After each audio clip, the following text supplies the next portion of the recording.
Office में जब hang सबको बता देता है कि वो और मो दोनों डेट कर रहे हैं तो सबको शॉक लगता है।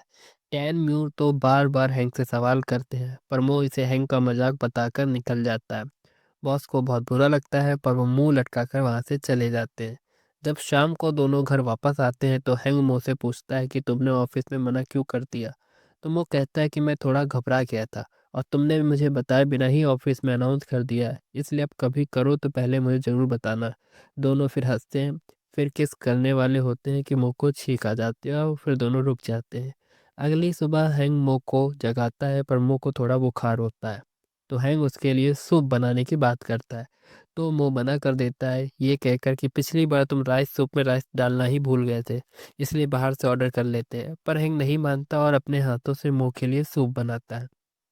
दूसरी तरफ बॉस को बहुत दुख होता है और वो दुखी आत्मा की तरह बेड पर लेटे होते हैं। चेहरे में उन्हें जगाने आती है तो अपने पापा की ऐसी हालत देख के समझ जाती है कि हैंक से जुड़ी ही कोई बात होगी। और वो कहती है कि आपने तो मूव ऑन कर लिया था तो अब क्या हो गया।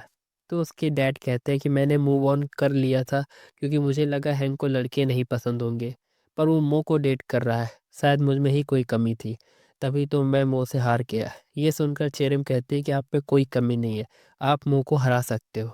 तो बॉस कहते तो तुम हैंक से कोई शिकायत नहीं है।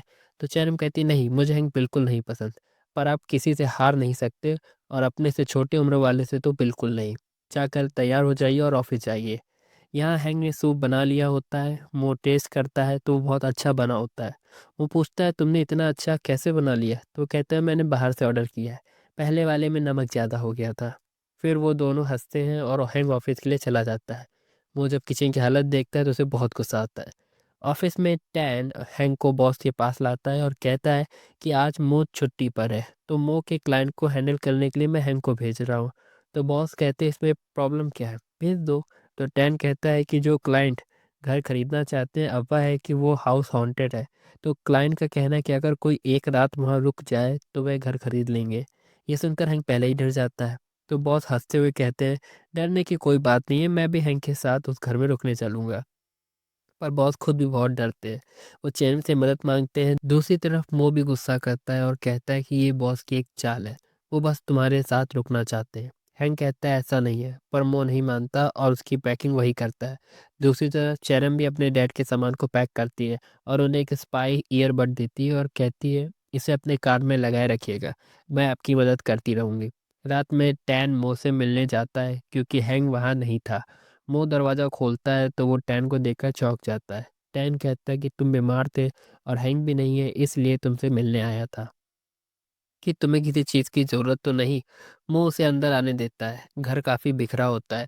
टैन मो को बहुत प्यार से देखता है और उसका ध्यान रखता है। दूसरी तरफ चीचा बहुत दुखी होती है क्योंकि हैंक को बताने में उसने देर कर दी होती है। न्यू ईयर चीचा के पास आता है और उसे दिलासा देने की कोशिश करता है। चीचा को ये बात पसंद आती है पर उसको बताती नहीं है।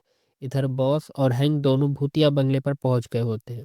बाहर से बंगला डरावना लग रहा होता है। बॉस ना डरने की एक्टिंग करते हैं और हैंक को डर लग रहा होता है।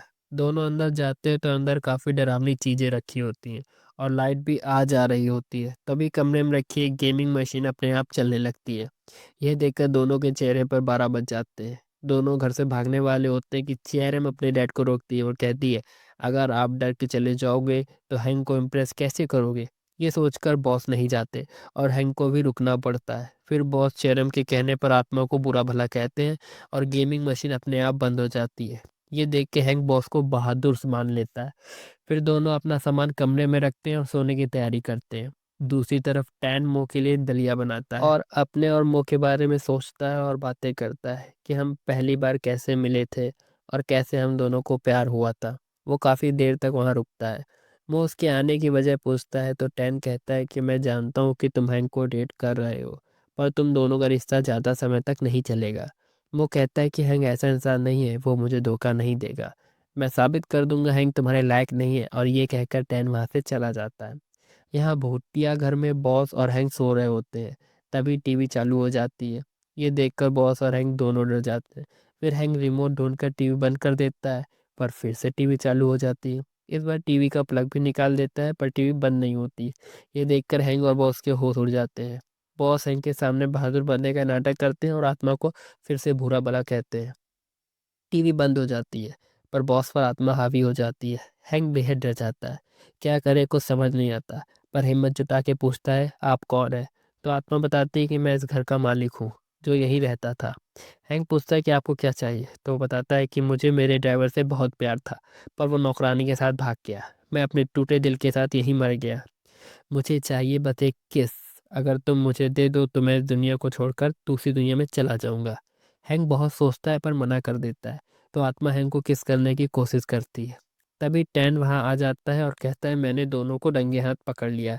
हैंक उसे बताता है कि बॉस के अंदर आत्मा है, पर टैन नहीं मानता और हैंक को पीछे धकेलता है। तो आत्मा टैन को पकड़कर किस कर लेती है।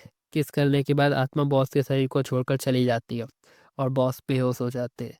दोनों बॉस को उठाते हैं, पर बॉस को कुछ याद नहीं होता और वो दोनों भी ज़्यादा कुछ नहीं बताते। अगले दिन हैंक घर वापस आता है और मो के लिए खाना बनाता है। मो नाराज होता है कि रात में तुमने मेरा कॉल क्यों नहीं उठाया, क्या रात में कुछ हुआ था? मो को चुप कराने के लिए हैंक मो को किस कर लेता है और कसम खाता है कि उसने कुछ गलत नहीं किया। जब हैंक घर की तरफ देखता है तो उसे घर काफ़ी साफ सुथरा लगता है। तो पूछता है कि ये तुमने किया या कोई आया था? इस बार मो हैंक को किस कर लेता है और कहता है कि पहले खाना खा ले, फिर मैं तुम्हें बताता हूँ। ऐसे हंसी खुशी दिन बीत जाता है। रात में हैंक मो के कमरे में सोने जाता है। मो उसे जमीन पर सोने की बजाय बेड पर सोने देता है और कहता है कि मुझे तुम्हें किसी से मिलवाना है। हैंक पूछता है कौन? तो वो कहता है अपने मॉम और डैड से। हम जल्द ही मिलने चलेंगे। ये सुनकर हैंक घबरा जाता है और मो मुस्कुराता हुआ सो जाता है।